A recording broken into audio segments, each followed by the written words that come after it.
Segundo libro de Samuel, capítulo 6, del versículo 15 hasta el final, nos dice la Escritura que así David y toda la casa de Israel conducían el arca de Jehová con júbilo y sonido de trompeta. Cuando el arca de Jehová llegó a la ciudad de David, aconteció que Mical, hija de Saúl, miró desde una ventana y vio al rey David que saltaba y danzaba delante de Jehová, y le menospreció en su corazón. Metieron pues el arca de Jehová y la pusieron en su lugar en medio de una tienda que David le había levantado. Y sacrificó David holocaustos y ofrendas de paz delante de Jehová. Y cuando David había acabado de ofrecer los holocaustos y ofrendas de paz, bendijo al pueblo en el nombre de Jehová de los ejércitos, y repartió a todo el pueblo y a toda la multitud de Israel, así a hombres como a mujeres, a cada uno un pan y un pedazo de carne y una torta de pasas. Y se fue todo el pueblo, cada uno a su casa. Volvió luego David para bendecir su casa, y saliendo Mical a recibir a David, dijo: «Cuán honrado ha quedado hoy el rey de Israel, descubriéndose hoy delante de las criadas de sus siervos, como se descubre sin decorum cualquiera». Entonces David respondió a Mical: «Fue delante de Jehová, quien me eligió en preferencia a tu padre y a toda tu casa, para constituirme por príncipe sobre el pueblo de Jehová, sobre Israel. Por tanto danzaré delante de Jehová, y aún me haré más vil que esta vez, y seré bajo a tus ojos, pero seré honrado delante de las criadas de quienes has hablado». Y Mical, hija de Saúl, nunca tuvo hijos hasta el día de su muerte. Hemos estado viendo en nuestra serie sobre la vida de David cómo ha vuelto a Jerusalén con todos los principales de Israel, después de retirar el arca de la casa de Obed-Edom para trasladarla a la capital del reino. Este era uno de sus objetivos, poner la centralidad del culto de adoración en lo que iba a ser la capital del reino de Israel. En esta segunda ocasión ha tenido muy en cuenta proceder según lo que Dios claramente había dejado establecido en las Escrituras. Así que David, al contrario de lo que hizo en la primera ocasión, ahora llama a los levitas y todo se lleva a cabo de una manera escrupulosa de acuerdo a lo que Dios había establecido en su palabra. Por otra parte, un espíritu de regocijo envuelve también a esta gran comitiva que llega desde la casa de Obed-Edom hasta Jerusalén. Y es con motivo de este gran acontecimiento que David escribe el Salmo 24. Allí se nos dice: «Alzad, oh puertas, vuestras cabezas, y alzaos vosotras, puertas eternas, y entrará el Rey de la Gloria». ¿Quién es este Rey de la Gloria? Jehová de los ejércitos, responde David. Él es el Rey de la Gloria. Pero antes de que terminara este día festivo donde el pueblo de Israel alaba a Dios por permitirle finalmente llevar el arca que representaba a Cristo al centro de Israel, a Jerusalén, la capital, se nos muestra aquí en nuestro texto las luces y las sombras. La cizaña, como leíamos antes en la lectura de introducción, que está junto con el trigo, y como todo a la vez está saliendo y está brotando. Y aquí es lo que se nos muestra: las sombras de las tinieblas y los frutos del Espíritu, la obra de Dios y la obra de Satanás. Aquí empieza nuevamente a manifestarse. Había alguien en la propia casa de David que era incapaz de atender, entender y aceptar la situación festiva, la causa y el propósito por el que David y todos sus hombres se regocijan con este acontecimiento que está ocurriendo. Encontramos a Mical, la hija de Saúl, primera mujer de David, que luego fue dada a otro hombre y que David recuperó de nuevo para que fuese su esposa. Y la vemos irritada por la conducta de su marido en este día festivo. Recordaremos una vez más que la danza en la que aquí se encuentra David no significa que nos está dando unos principios de la adoración para llevar a cabo en todas las iglesias tal y como David está haciendo. Esto por diversas causas. David está en un día cualquiera, que para ellos es fiesta, puesto que trasladan el arca de la casa de Obed-Edom a Jerusalén. Para ellos, por tanto, es un día de alegría. Pero no es el día del Señor, ni David se pone a danzar en el tabernáculo que existía en aquel tiempo, ni si hubiera existido el templo, se pondría a danzar en el templo. Aquí no se nos dan unas normas regulativas de la adoración. No, simplemente David está contento por algo que está ocurriendo. Que esto se pervierta y acabe en las iglesias de hoy excusándose en que David hizo esto una vez y eso forme parte de un principio regulativo de la adoración, es estar en la más completa ignorancia, es pervertir el sentido de la Escritura y es menospreciar y despreciar las Escrituras. Así que ojo con las cosas que hacemos, porque por esta misma causa Dios trajo un juicio severo sobre David, sobre los hombres que en Bet-Semas 50.070 murieron por ir en contra de todo lo que Dios había establecido. Así que esto es importante que no lo perdamos de vista. Aquí estamos hablando de un entorno social. No estamos hablando del Día del Señor. No estamos hablando del lugar en el que los creyentes se congregan para adorar. Y tenemos que ser insistentes para no dejar que el engañoso corazón del ser humano, que siempre busca el espectáculo, se deje llevar por una situación que se dio esporádicamente en el territorio de Israel. Por tanto, nos dice el versículo 15, vamos a estudiar hoy versículo a versículo, que David y toda la casa de Israel conducían el arca de Jehová con júbilo y sonido de trompeta. Lo primero que nos muestra este texto es que hay una diferencia notable entre la forma festiva que toman los israelitas dirigidos por David en esta ocasión con respecto a la que tomaron en la ocasión anterior cuando murió Uza y llevaban el arca de la alianza, en vez de por los levitas, en un carro nuevo tirado por bueyes. Hay unas diferencias, a ver si sois capaces de verlas, porque el versículo 5 de este mismo capítulo nos dice que David y toda la casa de Israel danzaban delante de Jehová con toda clase de instrumentos de madera de haya, con arpas, salterios, panderos, flautas y címbalos. Interesante. Y ahora que David se ha puesto en sintonía con Dios, que ha reconocido su pecado, que se ha humillado y que quiere obedecer a Dios, solamente se mencionan las trompetas. Fijaos en la cantidad diversa de instrumentos musicales, porque es una evidencia de adoración idolátrica. Hoy tenemos a las iglesias que, por supuesto, tienen todo tipo de instrumentos musicales. Bienvenidos al infierno. Eso es lo que le podemos decir. Cuando nos vamos al libro de Daniel, y hay otros muchos textos en las Escrituras que nos hablan de multitud de instrumentos musicales, encontramos que ese es el régimen musical de la idolatría. Daniel capítulo 3, versículo 7, por lo cual, al oír todos los pueblos el son de la bocina, de la flauta, del tamboril, del arpa, del salterio, de la zampoña y de todo instrumento de música, todos los pueblos, naciones y lenguas, se postraron y adoraron la estatua de oro que el rey Nabucodonosor había levantado. Así que aquí vemos una importante diferencia cuando se va a adorar a Dios o cuando se adoran a los ídolos. Fijaos cómo David tomó esto muy en cuenta y rápidamente corrigió la multitud de instrumentos musicales por el sonido de la trompeta, la convocatoria. Se acabó. Se acabó. Esto más de una iglesia se debería dar cuenta. Y más de un creyente que hace el indio se debería dar cuenta también.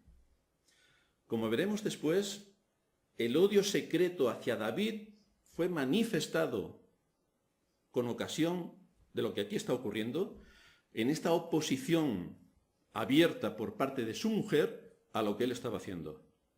Ante un hecho que podría pasar más que desapercibido, como es que David, por la cultura que le envolvía, no lo olvidéis, por la cultura que le envolvía, se pusiese a danzar, Mical lo usa, este acontecimiento, para azotarle, para recriminarle, para reprocharle, para hundirle, para humillarle.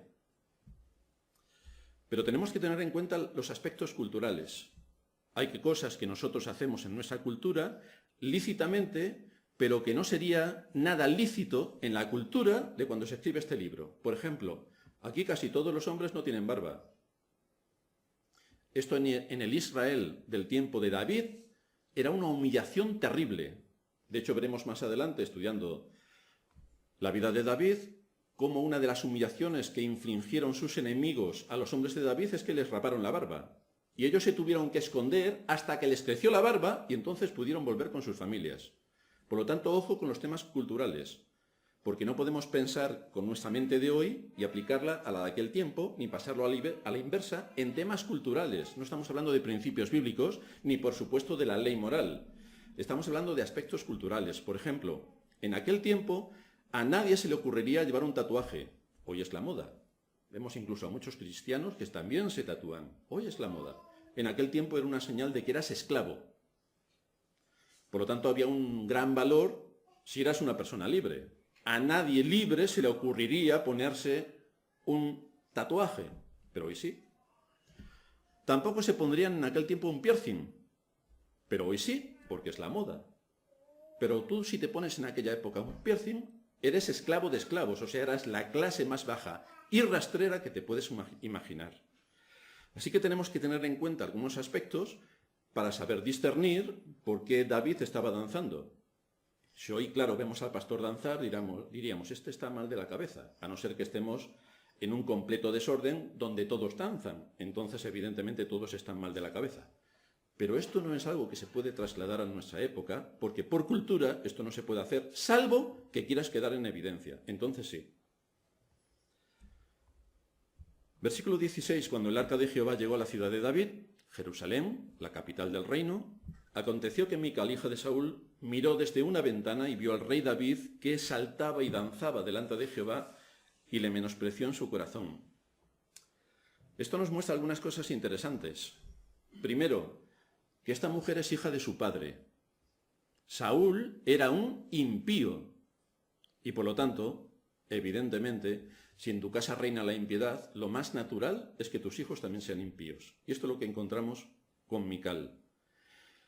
Lo que tenemos de fondo y la causa por la que todo esto ocurre tiene que ver con si eres creyente o no. Y aquí se están manifestando las dos cosas. Saúl no era creyente y evidentemente su hija tampoco era creyente, sobre todo por lo que también podemos deducir en la escena cuando Saúl está persiguiendo a David, llega a casa de Mical, que vive con David, y Mical coge una estatua y la pone en la cama como si fuera David para engañar a los que le perseguían y que no le matasen. ¿Pero por qué razón tenía Mical una estatua? Como todos vosotros sabéis, todos en nuestra casa tenemos estatuas, ¿verdad? Salvo que la adores. Si adoras, si vas a algunas zonas de la España profunda, te encontrarás, y en algunos otros países que lamentablemente conquistó España, si vas allí verás en las casas que tienen imágenes, ante las cuales se postran y que son sus ídolos. Por esta razón Mical pudo rápidamente hacer que la cama donde podía estar David fuese cubierta con una estatua, porque era una mujer idólatra. Su padre era un impío y su hija, evidentemente, también era una impía. Así que si esta mujer era una idólatra, es imposible que pudiera tener sintonía con Dios y es imposible que pudiera tener sintonía con su pueblo y es imposible que pudiera deducir qué es lo que estaba pasando con el hecho de que trajesen el arca de territorio filisteo a Jerusalén. Esta mujer no tenía la más mínima carga ni preocupación por el arca y por lo tanto miró a su marido con desprecio mientras su marido estaba enormemente contento por ver finalmente que el arca volvía a Jerusalén. Tenemos muchos ejemplos que nos muestran este tipo de conductas.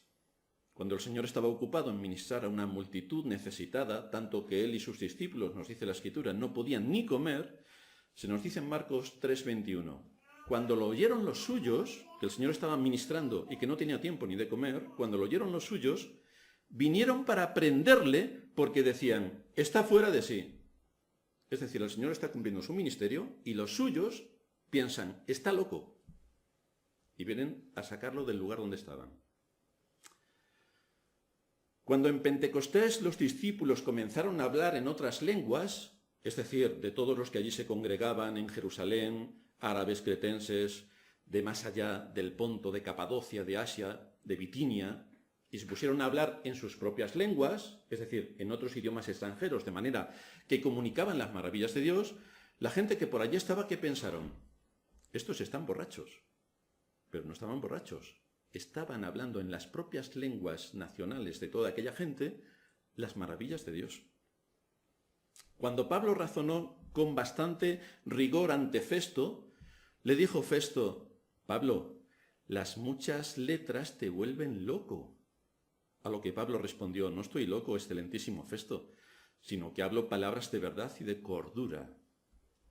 Hoy, lamentablemente, muchos que se llaman creyentes toman estas palabras de Festo, lo cual es realmente increíble y muestra el grado superlativo de ignorancia, para azotar a aquellos que están buscando diligentemente alimentar sus almas por medio de las Escrituras, y les dicen: mejor ser ignorante, porque cuanto más ignorante eres, más santo eres. Las muchas letras te vuelven loco, mejor no estudiar. Pero esto no es lo que enseña la Escritura. La Escritura nos exhorta, nos exige, nos demanda a que las estudiemos con rigor, con profundidad, continuamente.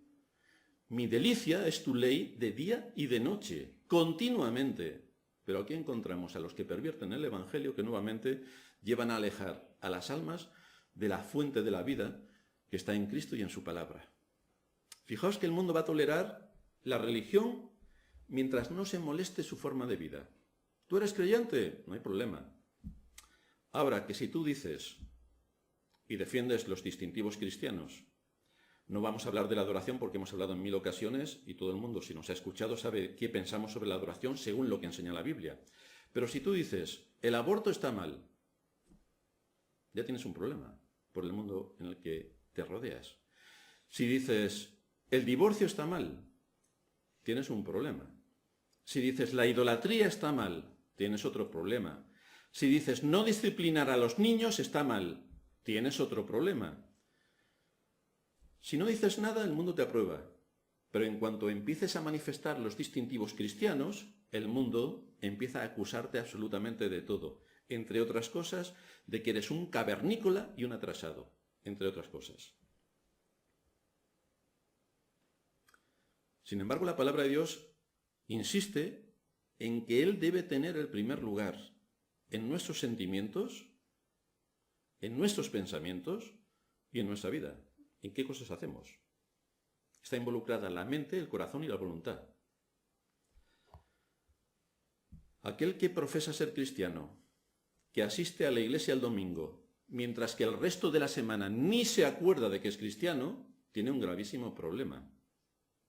Porque el domingo, en el Día del Señor, venimos a nutrirnos de su palabra, a alimentarnos, para que su palabra sea nuestra luz y guía para saber qué es lo que tenemos que hacer. Pero si no meditamos en la palabra de Dios, la escuchamos el domingo y hacemos como que venimos el domingo, claro, y nos juntamos para alabar y para adorar. Pero si no meditamos en lo que hemos escuchado, ¿cómo nos va a alimentar? Si no dedicamos un tiempo riguroso para puntuar, para establecer los puntos que se han tratado en las exposiciones de la palabra de Dios, y eso no lo asimilo, ¿cómo voy a poder llevar a cabo aquello que se espera de mí? Porque yo digo que soy cristiano. ¿Cómo voy a poderlo llevar a cabo si yo no medito en todo lo que Dios en su palabra me está exponiendo? Si tú vistes correctamente, serás señalado por no ir a la última moda. Eso vistiendo correctamente. Córtate el cabello correctamente y verás cómo te señalan por no ir normal. Porque hoy, claro, tienes que llevar una tortilla francesa en la cabeza. Si no, no, principalmente los jóvenes. Si no, no eres normal. Si no llevas tatuajes, ¿dónde se ha visto que no lleve un joven tatuajes? Te tienes que tatuar, porque es lo que tenemos en la moda. Si disciplinas a tu hijo, vas a la cárcel. Ten cuidado, vas a la cárcel. Si no te divorcias, vaya, eres un antiguo. Así que cuando vemos a gente a la que no hemos podido saludar en un tiempo, ya nos da vergüenza preguntarle qué tal tu mujer, porque ¿qué mujer? Uno ya no sabe ni qué preguntar. Si hablas de Dios en este país, desde luego eres señalado completamente. Tú estás mal de la cabeza. ¿Crees en Dios? No, creemos en los transgéneros, en eso sí, pero en Dios no, como vosotros. Pero ese es el mundo en el que estamos. Nosotros tenemos que hacer valer nuestros distintivos cristianos, que están bastante claros y establecidos en las Escrituras. Y por eso tenemos que luchar, porque somos cristianos, pensamos como cristianos, amamos a Dios como cristianos y queremos vivir como cristianos. Versículo 18, cuando David había acabado de ofrecer los holocaustos y ofrendas de paz, bendijo al pueblo en el nombre de Jehová de los ejércitos. Así que encontramos que cuando el arca llega a Jerusalén, ya vimos que hizo un sacrificio. A los 6 pasos, paró la comitiva y ofreció un sacrificio. Ahora llega a Jerusalén. Ha escrito el Salmo 24. Dios tiene que ser alabado. Se ofrecen sacrificios y ofrendas de paz. Aquí su objeto era doble. Por una parte, expresar su profunda gratitud a Dios por la promesa cumplida cuando le dijo que él sería el rey de Israel, y pasaron muchos años desde que él era pequeño hasta que esto ha sido cumplido. Y en segundo lugar, el gran privilegio, que era traer el arca de territorio filisteo, la presencia de Dios, a Jerusalén. Su propósito, centralizar en Jerusalén el culto público a Dios de todo Israel. Así que aquí vemos una lección importante para nosotros, y es que la alabanza que encontramos aquí, que David eleva a Dios, se mezcla también con sus oraciones, con sus acciones de gracias, con todo lo que tiene que ver con un corazón agradecido a Dios por la multitud de sus misericordias. Por eso Santiago, en su carta, el capítulo 5, versículo 13, nos dice: ¿está alguno entre vosotros afligido? Haga oración. Eso rápidamente lo captamos, porque cuando estamos en la aflicción, las oraciones del verdadero creyente suben rápidamente. ¿Está alguno alegre? ¡Ele, vámonos de fiesta! No, hermanos, no. Dale gracias a Dios primero. Dale gracias a Dios por sus bendiciones, por darte cada día que comer, por darte un trabajo, por darte un hogar, por darte una iglesia, por vivir en paz. Dale gracias por todas las bendiciones que Él te da. ¿Está alguno alegre? Cante alabanzas. Esa es la importancia de saber himnos consistentes de memoria. No retartaleillas que dicen: te alabo Dios, te alabo Dios, te alabo Dios. 527 años después, te alabo Dios. Eso es hacer lo que hacen los paganos. Tenemos que cantar con los 5 sentidos que Dios nos ha dado, y uno de ellos tiene que ver con la razón. Tenemos que cantar con conocimiento y tenemos que exaltar a través de nuestros himnos la gloria de Dios, el poder de Dios, las maravillas de Dios y todo lo que Dios ha dejado a nuestra disposición. Por eso nuestros himnos son teológicamente estudiados para que puedan impactar a nuestra mente cuando estamos adorando a Dios. Que lo tenemos que hacer, tenemos que cantar con conocimiento, no repitiendo un estribillo hasta que nos aburramos, como los católicos con sus bolitas de no sé cómo se llaman. Así que David llevó a cabo aquello que se espera de un verdadero creyente. Honra a Dios ofreciendo sacrificios espirituales, ofreciendo los sacrificios que se esperaba de él. Y a la vez, como rey sobre Israel, también bendice al pueblo en el nombre del Señor.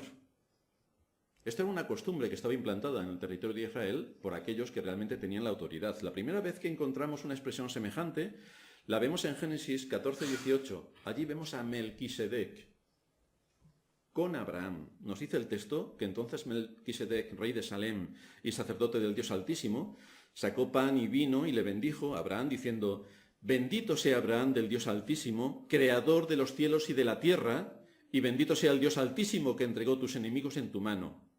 Y entonces, después de la bendición, Abraham le dio el diezmo de todo. Abraham le dio el diezmo de todo. Hoy no vamos a hablar del diezmo, pero no quiero que os pase desapercibido que Abraham diezmó. Abraham, el padre de los creyentes, diezmó. En una fecha muy posterior, Moisés también da una bendición al pueblo. Y vio Moisés, en Éxodo 29:43, vio Moisés toda la obra y aquí que le habían hecho como Jehová había mandado. Y entonces los bendijo. Josué también lo hizo. En el libro de Josué 22:6 aparece el texto. Y bendiciéndolos, Josué los despidió y se fueron a sus tiendas. Salomón también bendijo al pueblo. Primer libro de Reyes, capítulo 8, versículo 14. Y volviendo el rey su rostro, bendijo a toda la congregación de Israel, y toda la congregación de Israel estaba en pie. Aquellos que tienen autoridad bendicen al pueblo de Dios, en el nombre de Dios. El hecho de que David bendijese al pueblo en el nombre del Señor de los ejércitos significa que él formalmente, y con la autoridad que ya ostentaba como rey de Israel, pronunció su bendición delante de Dios sobre aquellos que habían sido confiados a su cuidado. En este acto podemos ver a David prefigurando a su descendiente, nuestro Señor Jesucristo, que vino, como todos sabéis, del linaje de David. Bendito el que viene en el nombre del Señor, bendito el Hijo de David, Hosana. Así que Cristo cumple también con este triple oficio que nos muestran las Escrituras como sacerdote, profeta y rey sobre la Iglesia. Es Él quien bendice oficialmente a sus ministros, y ese fue su acto oficial y final antes de dejar esta tierra y ocupar su lugar de poder en los cielos. Fue a sus ministros, no os olvidéis de este matiz también, fue a sus ministros a quienes les ordenó una misión en exclusiva. Nos dice Mateo 28:16 que los 11 discípulos se fueron a Galilea, al monte donde Jesús les había ordenado, y cuando le vieron, le adoraron. Esto es interesante para los testigos de Jehová, que dicen que Jesús es un ángel más. Si fuera un ángel más, ¿por qué razón admitiría la adoración? Y no solamente en este texto, sino en otros muchos textos de las Escrituras, Cristo recibe la adoración. Curiosamente, cuando se adora a alguno de los apóstoles o a un ángel, rápidamente, tanto los ángeles como los apóstoles hacen levantar a la persona para decirle, no, adora a Dios, yo soy consiervo tuyo, adora a Dios. Pero aquí el Señor admite la adoración, por lo tanto esto es una enseñanza bastante de fondo para los testigos. Cuando le vieron, dice el texto, Mateo 28:17, le adoraron, pero algunos dudaban. Y entonces Jesús se acercó y les habló diciendo, toda potestad me es dada en el cielo y en la tierra. Por tanto, id y haced discípulos a todas las naciones, bautizándolos en el nombre del Padre y del Hijo y del Espíritu Santo, enseñándoles que guarden todas las cosas que os he mandado, y entonces, cuando los bauticéis y guarden todas las cosas, tened la seguridad de que yo estoy con vosotros todos los días hasta el fin del mundo. Pero esa es la secuencia, tampoco la olvidemos. Esa es la secuencia. Son sus ministros quienes administran las bendiciones que Cristo había ganado para su pueblo a través de su muerte en la cruz. A sus ministros les ordena que bauticen, no cualquiera, a sus ministros. Y cuando cumplan todas las cosas que están establecidas en la palabra de Dios, entonces Él promete su bendición. Así nos encontramos en el versículo 19 de nuestro texto cómo David repartió a todo el pueblo y a toda la multitud de Israel, así a hombres como a mujeres, a cada uno un pan y un pedazo de carne y una torta de pasas. Y se fue todo el pueblo, cada uno a su casa. Los que acompañan a David en su alegría, ahora celebran este gran acontecimiento de que el arca de la alianza se centra en Jerusalén, la capital del reino, para empezar allí a llevar a cabo el culto público. Era un día de fiesta y alegría porque llegaron con el arca a Jerusalén. Es un día de fiesta y alegría también el que Cristo ocupe el lugar central del corazón de una persona. El propósito del arca es que estuviese en medio de la congregación y el propósito de Cristo es que esté en medio del corazón, que sea Él quien dirija, quien guíe, quien alimente, quien sustente al creyente por medio de su palabra. Pero lo hace por medio de su palabra, no a expensas de su palabra. Nosotros no creemos en un Cristo mágico, ni en un evangelio mágico, supersticioso, sino que creemos en lo que Dios en su palabra enseña, y es la que tenemos que estudiar, porque hay muchos que engañan. Esto es una advertencia continua de las Escrituras. Para evitar que nos engañen, tenemos que estudiar las Escrituras. La Iglesia Católica engañó durante tanto tiempo porque las Escrituras las anuló y las dejó fuera del alcance de cualquier persona que pudiera estudiarlas. Cuando llega la Reforma, tenemos el libre examen, que hoy se ha convertido en libre interpretación. Error. Todos tenemos la posibilidad de acercarnos a las Escrituras. Estudia las Escrituras, porque ellas te van a decir cuál es el camino. Pero estudia.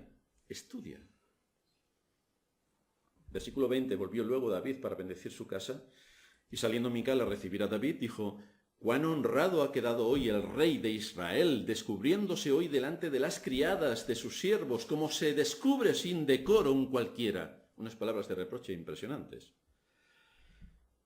En el desempeño de sus funciones oficiales, fijaos que David no pasa por alto sus responsabilidades familiares. No solamente ha bendecido al pueblo, sino que ahora va a su casa, a bendecir su casa. Es un hombre consecuente con lo que Dios le ha mandado. Y es aquí donde era un total desconocido en cuanto a su devoción a Dios. Esta mujer era incapaz de apreciar la importancia de lo que acababa de ocurrir en Israel, que el Arca de la Alianza se había centralizado en la capital como la difusora del nombre de Dios y de la palabra de Dios para todo el reino. Esta mujer consideraba la danza de David como impropia de un rey. Imaginaba que se estaba humillando ante los ojos de sus súbditos. Estaba obsesionada por su grandeza, por su gran dignidad, porque era la mujer del rey. Y todo esto nubló su corazón. Fijaos que David era el valiente capitán, el general de los ejércitos, que donde iba vencía. Y ahora resulta que se pone a danzar delante de un arca. Para ellos el arca, para los incrédulos, como era el caso de los filisteos, el arca era un amuleto que sacaban a la batalla para que, de forma graciosa, pudieran vencer. Desconocían por completo cuál era el propósito del arca y cuál era la finalidad entre el pueblo de Dios. La usaban como amuleto. Y es así como esta mujer también lo estaba interpretando. Pero con su conducta insultó a su marido, el rey. Aunque mucho nos tememos de que antes de que esto hubiera ocurrido, ella ya lo había despreciado en su corazón. Dice la Escritura que de la abundancia del corazón habla la boca, y esto no fue casual. Esta mujer ya tenía bastantes cosas en contra de David, y esta fue la ocasión en la que despegó todo lo que tenía dentro, todo su arsenal, lo arrojó sobre David. No es difícil de explicar, como decía antes, esta conducta perversa de Mical, porque ella era parte de la casa de Saúl. La casa de Saúl era una familia impía. Despreciaron a Jehová durante toda su vida. Rechazaron la adoración al verdadero Dios. Y su personaje aparece imitando a su padre Saúl en su insaciable orgullo y en su conducta. Cuando mira a David, en parte con temor y en parte con odio, igual que su padre. En parte con temor y en parte con odio. Esto nos muestra que cuando te dediques a la adoración a Dios, a cumplir tus responsabilidades con Dios, a honrar a Dios en lo que haces, siempre vas a recibir el menosprecio del mundo. Los que no son creyentes, evidentemente dirán, ¿qué cosas más raras hace esta gente? Todos nosotros tenemos familiares impíos. Le hemos dicho hasta la saciedad que el domingo es el día del Señor. Adivina cuándo te invitan a sus cumpleaños, a sus bautizos, porque son católicos, a sus comuniones o a sus bodas. Adivina cuándo te invitan. Efectivamente, el domingo. Esto es un asunto de fe. Entonces tú dejas el domingo de adorar a Dios porque te vas a unir a los impíos en sus celebraciones. Interesante. Toma nota porque es muy interesante. Es ahí donde vemos la fortaleza de nuestra fe. Yo amo a Dios con todo mi corazón. Sí. Claro, los hechos lo demuestran. Yo tengo unas profundas convicciones. Sí. Tenemos que bautizar a mi hijo. ¿Por qué no te vienes conmigo y así estás con nosotros? Me voy a casar el día del Señor. Y nosotros le seguimos, tan contentos. Versículo 21. Entonces David respondió a Mical: fue delante de Jehová quien me eligió en preferencia a tu padre y a toda tu casa para constituirme por príncipe sobre el pueblo de Jehová, sobre Israel. Por tanto, danzaré delante de Jehová. David se reivindicó a sí mismo porque, según él, no tenía razón para avergonzarse. Lo que había hecho era solo para honrar a Dios, como una expresión de alegría delante de Dios. No importa a través de qué ojos la mirada distorsionada de Mical le estaba viendo. Importaba que no estaba en un contexto de la casa del Señor, en el día del Señor, con la adoración al Señor. Estaba en un contexto festivo, fuera de todo este tipo de asuntos. Y por lo tanto, ¿cuál es el mal que estaba produciendo? Si además esto iba de acuerdo a las costumbres y tradiciones que tenían en aquel tiempo. Versículo 22. Sigue añadiendo David: y aún me haré más vil que esta vez, y seré bajo a tus ojos, pero seré honrado delante de las criadas de quienes has hablado. Así que David responde a Mical con una ironía que estaba en total consonancia con la necedad del corazón de Mical. De hecho, nos dice el libro de Proverbios, capítulo 26, versículo 5, responde al necio como merece su necedad. Es decir, si tienes un necio delante, tienes que responderle para que vea que es realmente un necio. No te puedes enfrentar a él, pero sí le puedes responder para que piense por lo menos.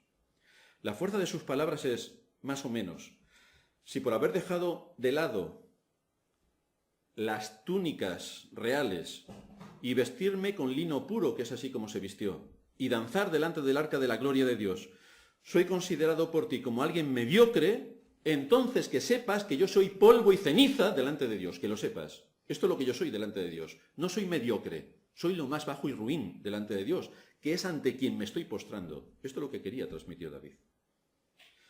Una lección impactante de cómo David rearma más su posición cuando le condenan, la encontramos aquí. Cómo exalta más a Dios cuando está siendo acusado exactamente de lo contrario. Hoy tenemos miedo de sufrir alguna crítica por defender los distintivos cristianos. ¿A quién se le ocurre decir que Dios hizo el mundo en 6 días? ¿A quién se le ocurre decir esto en el entorno en el que vivimos? Si tú eres cristiano, no tendrás ninguna vergüenza en decir que Dios hizo el mundo en 6 días, porque lo dice Dios en su palabra. Lo dice en Génesis, lo dice en el 4º mandamiento, lo dice en el Nuevo Testamento. ¿A quién se le ocurre defender que no venimos del mono, sino que somos una creación especial de Dios el 6º día? Lo dice el libro de Génesis, lo dice nuestro Señor, lo dice el apóstol Pablo cuando está diciéndole a aquellos atenienses que todos venimos del linaje de una misma sangre, refiriéndose evidentemente a Adán y Eva. ¿A quién se le ocurre decir que las Sagradas Escrituras son la voluntad revelada de Dios para instruir al hombre en todos sus caminos? No hay ningún área que quede fuera de lo que Dios en su palabra establece para la vida del hombre sobre la tierra. Nosotros tenemos que defender estos distintivos cristianos. ¿A quién se le ocurre decir que Dios ha dejado su ley por escrito, contenida en los 10 mandamientos, y que por ellos juzgará al mundo cuando Cristo venga en su segunda venida? Nosotros tenemos que defender los distintivos cristianos. Cuanto más nos condenen por mantener nuestros distintivos cristianos, más resueltos tenemos que estar para defenderlos con argumentos. Pero para eso tenemos que estudiar las Escrituras, porque tenemos que defenderlos con argumentos, no con opiniones, con argumentos. Termina este capítulo, en el versículo 23, diciendo que Mical, hija de Saúl, nunca tuvo hijos hasta el día de su muerte. Si había algo en la cultura hebrea que era humillante en grado superlativo, es que una mujer no tuviera hijos. Esto era lo más humillante que podría haber. Os acordaréis de Ana, la madre de Samuel, cómo lloraba. Y allí estaba el sacerdote pensando que estaba borracha. Y ella lo único que estaba es derramando su alma delante de Dios, suplicando que le diera un hijo. Pues así castigó Dios a la esposa de David por su pecado. La dejó sin hijos. Los cristianos en general suelen pasar por alto esta gran verdad que continuamente emerge de las Escrituras. Fijaos lo que dice la segunda parte del 2.º mandamiento. Vamos a leerlo entero. El 2.º mandamiento prohíbe tajantemente el uso de las imágenes. No te harás imagen ni ninguna semejanza de lo que esté arriba en el cielo, ni abajo en la tierra, ni en las aguas debajo de la tierra. No te inclinarás a ellas, ni las honrarás, porque yo soy Jehová tu Dios, fuerte, celoso, que visito la maldad. Fijaos, que visito la maldad de los padres sobre los hijos hasta la 3ª y 4ª generación de los que me aborrecen. Aquí me quedo. Visito la maldad de los padres sobre los hijos hasta la 3ª y 4ª generación de los que me aborrecen. ¿Aborreció Mical a David todo lo que implicaba el arca de la alianza y la gloria y la honra de Dios? ¿Lo aborreció? Pues aquí tenéis el resultado. De la misma manera que Dios promete una bendición incalculable a los que me aman y guardan mis mandamientos, dice el Señor, y llego hasta 1000 generaciones, también tiene en cuenta cuando no hay obediencia. También lo tiene en cuenta. Hace recaer una maldición sobre los que no le honran. En este caso, y en su misericordia, el juicio llega hasta la 4ª generación. Eso fue también un aviso a todo Israel. En el libro 1 de Samuel aparece: yo honraré a los que me honran, y a los que me desprecian serán tenidos en poco. Quienes desprecian al Señor y a sus ministros en el cumplimiento estricto de sus deberes oficiales, como aquí era el caso de Mical hacia David, o como es en el caso de muchos que se llaman miembros de iglesias hacia sus pastores en iglesias que están en orden, dice la Escritura que serán tenidos en poco.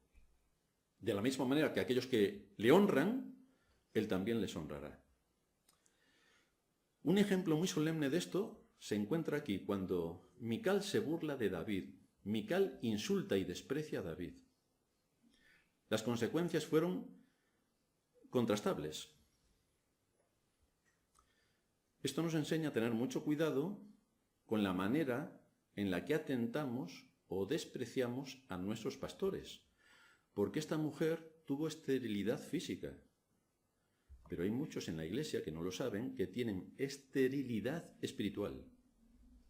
Esto es una grave amenaza y sentencia de Dios sobre aquellos que le deshonran. Cuando en el hogar se habla mal del pastor, tenemos ahí a nuestros hijos, y es que el pastor no me gusta nada porque, fíjate, se pone corbata para predicar. Y además, fíjate qué colores, oscuros. Cuando estamos casi en verano y deberíamos venir aquí, y empiezan a dar asuntos de opinión a las diversas cosas que ocurren en la iglesia.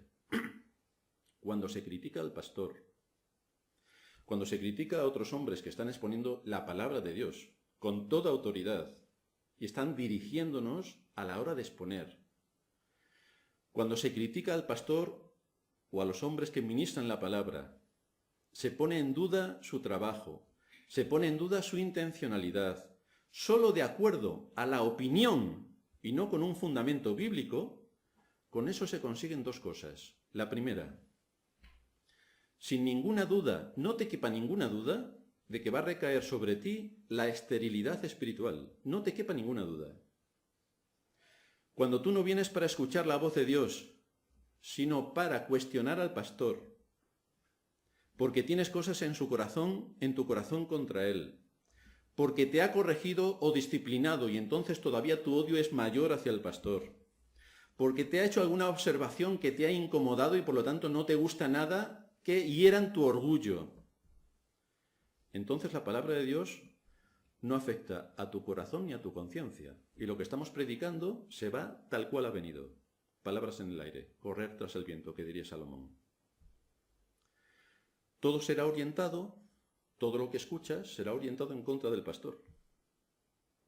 Todo será orientado en contra del predicador, que, qué joven es. ¿Cómo tan joven está predicando? Spurgeon tenía 19 años y predicaba. Así que Sorín es ya un anciano casi a su lado. Todo será orientado en contra del pastor, y cualquier cosa que haga, repito, estará mal. Para ti es motivo de tropiezo, porque no puedes escuchar al pastor que te ha llamado la atención, te ha corregido o te ha disciplinado sobre algún asunto. Por lo tanto, el estado de tu corazón está en contra de todo lo que tu pastor vaya a decir cuando predica la palabra. En ese caso, estás en la misma situación que Mical. Toma nota. Pero hay una segunda consecuencia. Como esto lo dices en casa delante de tus hijos, a tus hijos los indispones contra el pastor. A tus hijos los indispones contra el predicador. A tus hijos les cierras de raíz sus oídos para que no escuchen la palabra de Dios. Porque ¿cómo me va a predicar a mí este hombre?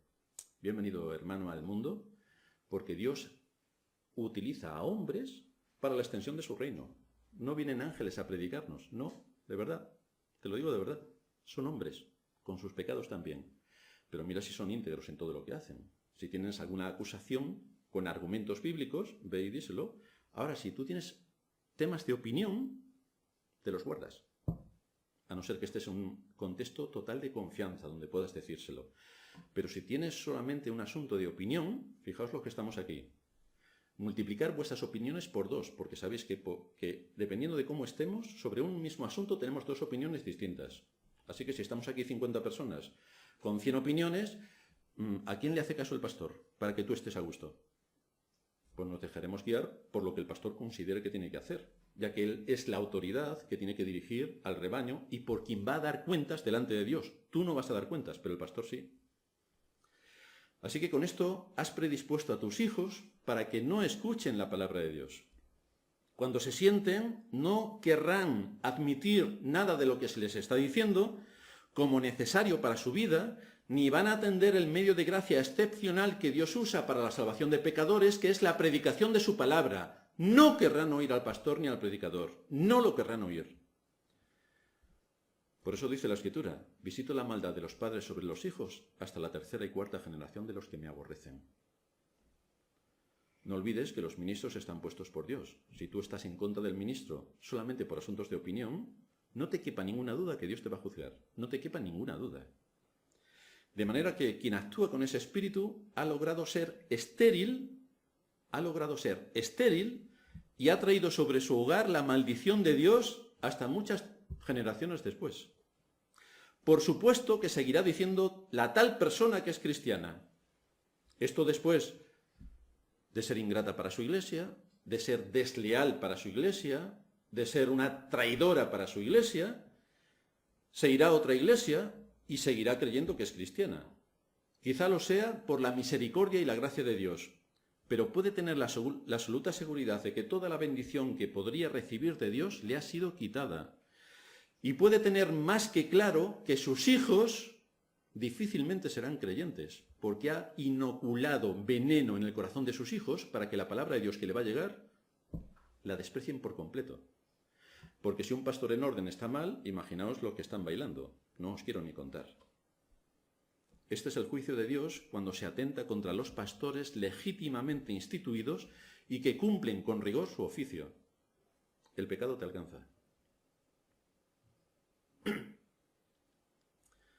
Como alguien falla en este asunto, arroja a sus descendientes a los brazos de Satanás. Porque si la fe viene por el oír y el oír por la palabra de Dios, cuando tú cortas la exposición de la palabra de Dios para que tus hijos, por la indisposición que tienen para escucharla, porque tienen acusaciones contra todo lo que le has metido en su corazón, no la querrán escuchar, si no escuchan la palabra de Dios, ¿cómo van a ser salvos? Porque el Espíritu de Dios jamás actúa sin la palabra, jamás. Siempre actúa con la palabra. Es el que coge la palabra y la aplica.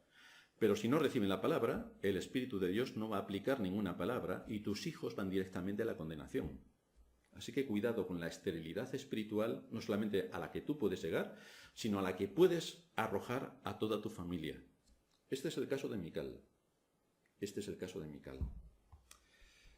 El principio de la sabiduría es el temor del Señor. Los insensatos desprecian la sabiduría y la enseñanza. Hoy somos expuestos a todo el consejo de Dios. Haremos bien en escuchar la palabra de Dios, haremos bien en meditar en la palabra de Dios y haremos mucho mejor en aplicar la palabra de Dios. Porque en caso contrario nos estaremos identificando con estos insensatos que desprecian